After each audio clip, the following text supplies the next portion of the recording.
Greetings everyone, my name is Dominic and today you're tuning in to the Comic Book Report, where we review comic books and graphic novels so you can get an idea of what to read. And today I wanted to prepare a quick video for you that we're going to call Where to Start Reading the Fantastic Four. That's right, this video is in honor of Marvel's first family and I can't wait to dive in. This is a franchise I've come to really love. Before we take a look at these different collections, give recommendations, I do want to shout out our channel sponsor, OrganicPriceBooks.com. If you're looking to pick up your own comic book collected editions, I highly encourage you to check out their website.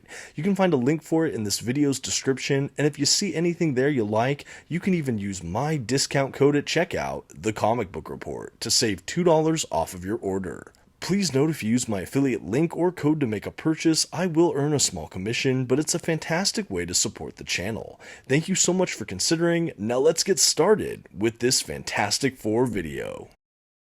First up, I'm going to go all the way back to the beginning with the Fantastic Four by Stan Lee and Jack Kirby. To showcase a little bit of this legendary run, we'll be taking a look at the Fantastic Four Omnibus Volume 1. Collecting the first 30 or 40 issues of this series, this is a really fantastic Silver Age volume. In fact, I've spoken about it before on my channel, but this and The Amazing Spider-Man are my favorite Silver Age comic collections I own. Absolutely love it. This is where Stan Lee really got more creative control and made the kind of comic he wanted to read. We got more layered characters that were flawed, and essentially this is a family kind of book. All of these characters get superpowers, and of course they make the titular superhero team, but even in these early pages, there's so much of the foundation of this franchise that's built right in. Stan Lee and Jack Kirby wrote on this book for some time. In fact, in these omnibus editions, there is 4 with the 2 of them on the title. That back end of 4, I think we have a new artist after Jack Kirby, but that's still a ton of content for this incredible run. And I think the art from Kirby just continues to improve throughout his run. It really is a spectacular series that even for the Silver Age, even being a dated comic, it's still a real blast to read. I think for science fiction fans and superhero comic fans, of course, I would consider this more or less a must read.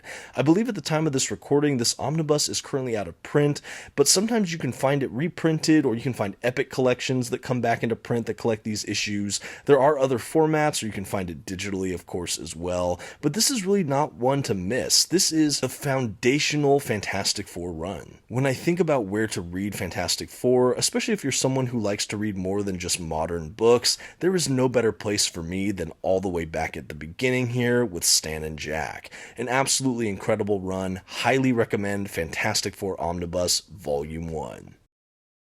Next on my list, where you can start reading the Fantastic Four, we're going to hit the John Byrne era of Fantastic Four. This is another absolutely prolific run on the book that spans between the late 70s through the bulk of the 80s. This is the Omnibus Volume 1 of a 2-volume set, collecting the entire run. Admittedly, I am still making my way through this run personally, but even with what I've read thus far, it's absolutely one I can recommend. Similar to what John Byrne did over at DC Comics post-Crisis on Infinite Earths, this Fantastic Four is really a coming back to the roots of what made the franchise great, but refreshing it for a whole new decade. At the time, late 70s, early 80s. And similar to what he did with Superman and his Man of Steel miniseries and his run, I see it here in the pages of Fantastic Four. He just was a breath of fresh air for this title, and I think he really understands what makes these characters and their dynamics great.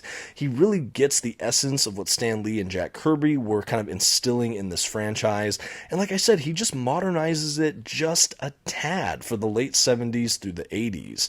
I think that we have a little bit more depth of character, we have a little bit more nuanced here, you get to go a little bit deeper with some of your core characters, and I really liked that.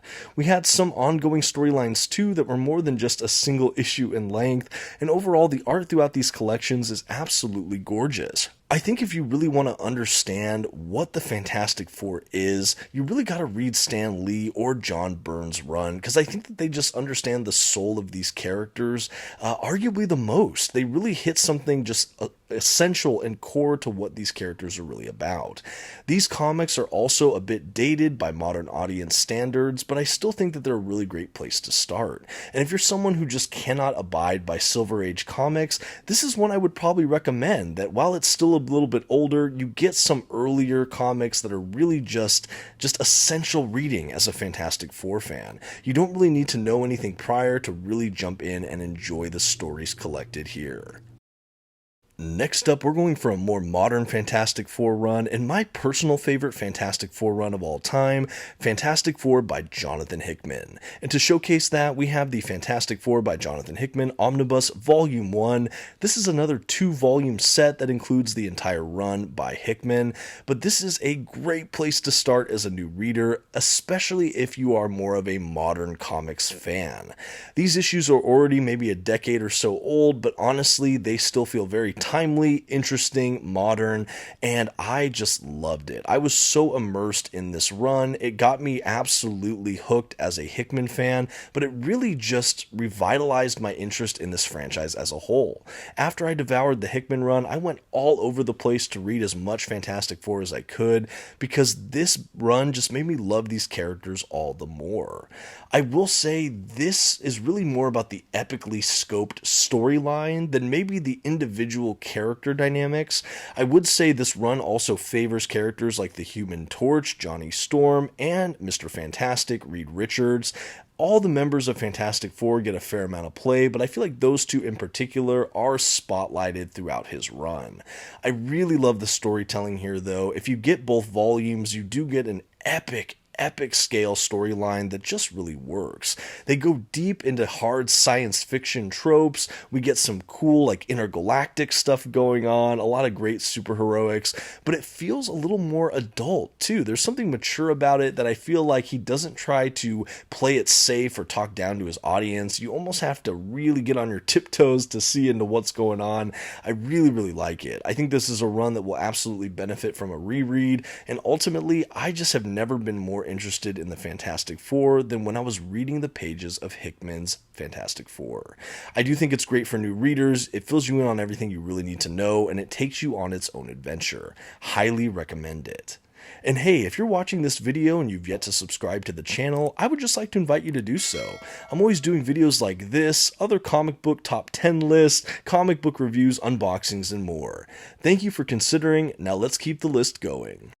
Next on the list, another great place to start reading Fantastic Four, we're going to be looking at Fantastic Four by Mark Waid and Mike Wieringo. And this in my hands is the Fantastic Four by Mark Waid and Mike Wieringo Omnibus that was just reprinted at the time of the recording this year. This is actually one of my most anticipated books of 2024. I missed out on getting this last time it was in print. I have read some of this run in paperback, but now that I finally have the entire run in this single volume, I can't wait to finish it out. But even with what I've read, this is an incredible, nay, I'll say fantastic run on Fantastic Four. I think honestly, not since John Byrne have I seen a writer and creative team that understands what makes these character dynamics work in this way. I think with this run, we go back to the core of this amazing superhero family dynamic. We really care about these characters. We go into just what makes them great, just some conflicts between them. We get to see them push to their limits and what they do under strain, what they do under conflict, and how they come together. I was really impressed with some of the depths this run goes to as well, especially given the art from Mike Wieringo, which, while great, is heavily animated. I think sometimes the storytelling was so much darker than what the art style would suggest, which has really kept me on my toes as a reader. This is a really fun run so far, and I can't wait to round it out. I know that this is one, if you want to see a full review of, let me know in the comments. I'll try to do a review when I finish the omnibus, but again, even with what I've read, this is a great start for new readers. They reset the status quo at the beginning of this run, fill you in on all the details you need to know, and like I said, it's just a really fun book with some pretty wild adventures. And I think for me, again, with Stan Lee, with John Byrne, and now with Mark Waid, I think that these are the writers on Fantastic Four that I've read that just truly understands what makes this team work, what makes these characters tick, and what the dynamics really should be with this incredible group. Definitely recommend Fantastic Four by Mark Waid and Mike Wieringo.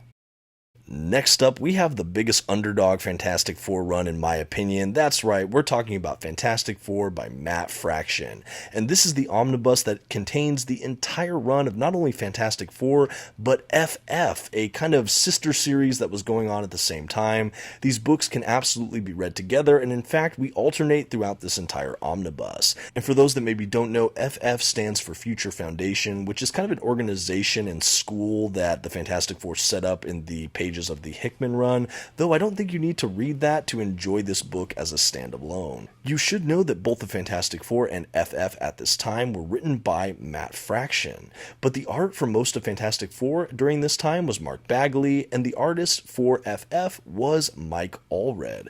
Very distinctive, stylized artists in their own right, so you get a lot of diversity in artwork in this book, and essentially you alternate from one title to the next. We have the Fantastic Four going through all time and space and beyond to find a cure for something that ails them. They take kind of a year away, and while they're away, they leave kind of the Fantastic Four and the Future Foundation in the hands of their understudies, a new team of Fantastic Four, and that is the Mike Allred penciled book, and we just go back and forth between the adventures of these two teams, and it's just a really, really fun run. I can't overstate how fun this run is. I think a lot of people felt poorly about it, primarily because this came directly after Jonathan Hickman's time on the book, and again, that was such an epic, legendary run that I think almost anything following it would have a tough bill, you know? But I think Matt Fraction did a fantastic job, and I think that so many people gloss over this run, or maybe compare it too unfairly to the previous runs, that you really lose out on what this run does in and of itself. It's a really fun and entertaining comic that you get a lot of, like I said, diversity. You get a lot of different diversity of styles, whole new characters and dynamics, and I just really dug it. This is one I return to in my thoughts quite often. It's one I've recommended periodically on the channel, and I do think it's a really sufficient place to start reading Fantastic Four. And it's a little bit different, and because of that, I felt like I have to recommend it. Next on where we can start reading Fantastic Four, this was an omnibus that came out not too long ago. This is Fantastic Four by Mark Millar and Bryan Hitch Omnibus. This omnibus not only includes their brief run on this title, but also includes kind of spin-off miniseries and other works by either one or both of these creators within the kind of Fantastic Four universe or space. It's a really unique omnibus. Honestly, it has some inclusions here that I was very surprised by, but it's a great read that is really easy to read cover to cover.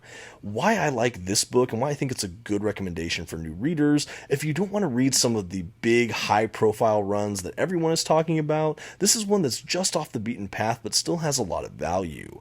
It's a modern book. It doesn't really take that much background knowledge of the Fantastic Four to enjoy, which means it's so accessible to new readers.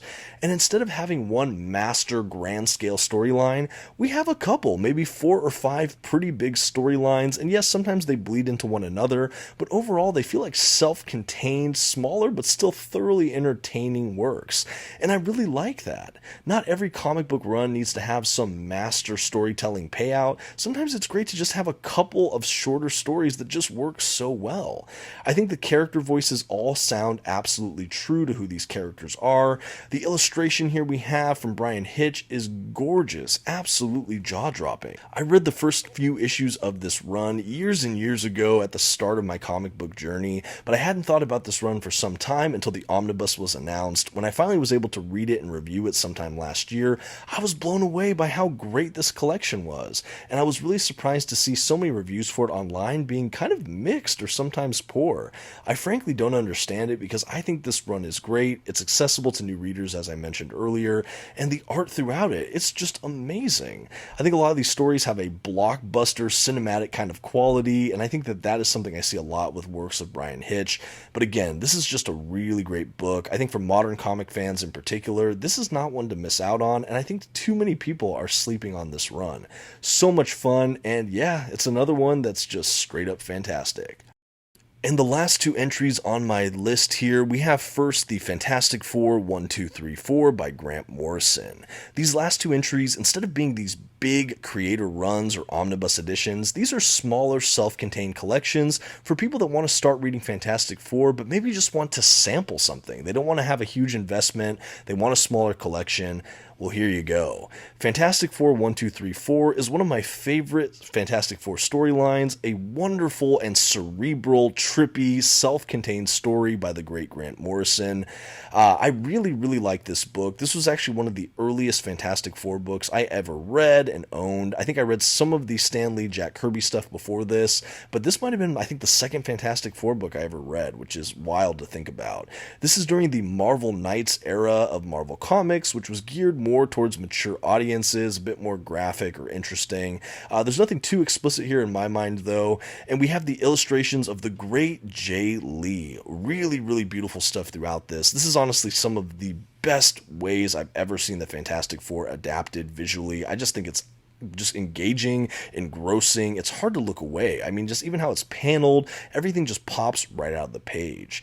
And as I mentioned, this is only a couple issues long. It is a shorter, self-contained story, and it's a bit of a cerebral head trip. And I think for fans of the kind of just heady kind of books, this is a really fun one to read. You don't need to know a ton about this team, though longer-term fans of Fantastic Four will see Morrison play with a lot of the standard conventions of this team in exciting ways. I think if you're looking for something compelling, different, and you just want, like I said, a quick taste of what Fantastic Four could be, or the diversity that this title could give you, this is a really great place to start. I know that because this was one of my earliest Fantastic Four books, and I think about it often. In fact, this was one of the first books I ever reviewed on the channel. I think within the first maybe 5 comic book reviews I did for this YouTube channel, it was this one. And honestly, I still think about it fondly since. In fact, even as I look at this, I might need to do another reread. Love, love, love this title. Don't miss out on Fantastic Four 1, 2, 3, 4. And last but certainly not least today, we have Fantastic Four Full Circle by Alex Ross. Released by Marvel and Abrams Books not too long ago, this is a really great standalone tale. It's not overly long. Yes, it does kind of tie into a classic Stan Lee Jack Kirby issue of Fantastic Four, though I don't think you need to have read that to enjoy the ride here. Alex Ross is clearly a fan of the Fantastic Four material, and we have his normal kind of photorealistic painted style of artwork kind of distilled through a lens of Jack Kirby's Silver Age-ness of it all. And so what we get in the final product of the artwork is something truly unique for both Alex Ross fans and fans of this general medium. I would say this is a art lover's book first and foremost. We have a nice oversized prestige format that's in this kind of boxy shape that opens up over wide. Really a beautiful book. They are actually releasing a deluxe version of this collection about a month from now at the time of this recording. So if you're interested, definitely pre-order that at organicpricebooks.com. I think it's a month from now, maybe a little bit after that. But anyway, it looks like that's going to be great too with a ton of extras. But like I said here, we have a fun kind of throwback to the Silver Age of comics. We have some deep science fiction stuff happening in this book.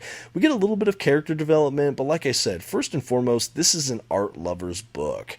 Alex Ross has done some incredible work for Marvel and DC over the years. Like I said, his style is immediately recognizable for having that kind of photorealistic painted look to it. And what we have here in Full Circle is Alex Ross in a way I've never seen before. This was just really a great treat, and I think for people that like comics as a medium, but maybe have never been interested in the Fantastic Four, maybe you enjoy some of the art of Alex Ross, this is a really good gateway into the Fantastic Four universe, as it plays with not only the central characters, but some of the lore or kind of science fiction trappings that this title often gravitates towards. I really think that this is a fun one, and like Fantastic Four 1, 2, 3, 4, it's not over long, so it's easy to check out, read it in one sitting, and kind of decide if you want to read more Fantastic Four from this point on. A really fun one that I just felt like I needed to recommend, especially for all you art lovers out there. Don't miss out on Fantastic Four Full Circle. Okay, and I think that's going to wrap us up today for where to start reading Fantastic Four. And while it's admittedly been a bit since I've done a where to start reading video, I had a blast putting this video together for all of you. I love the Fantastic Four. It's a franchise that's near and dear to my heart. And with the MCU, the Marvel Cinematic Universe, releasing their Fantastic Four movie, I think next year, I thought that this is just a timely way to jump in on the comic books a bit early, especially if it's a franchise you've wanted to check out but maybe haven't yet. I know there are some glaring omissions here from this list, and I would really love for you to point those out in the comment sections below. I've heard good things about Dan Slott's run, Ryan North's, I think Tom DeFalco did a really good run on Fantastic Four a lot of people have enjoyed. But these are just some of my picks, but I know there are other great recommendations out there. So like I said, let me know in the comments if I missed any. Where do you like to start reading Fantastic Four? What would you recommend to a first-time reader? What's something about Fantastic Four you love? Maybe something that doesn't work for you. I'd love to get a great discussion in the comments going. Thank you all so much for watching again, and I hope you found this helpful. Until next time, this has been the Comic Book Report. Please don't forget to give this video a like, that comment we talked about, and maybe share this video with a friend. Thanks so much. Have a good one.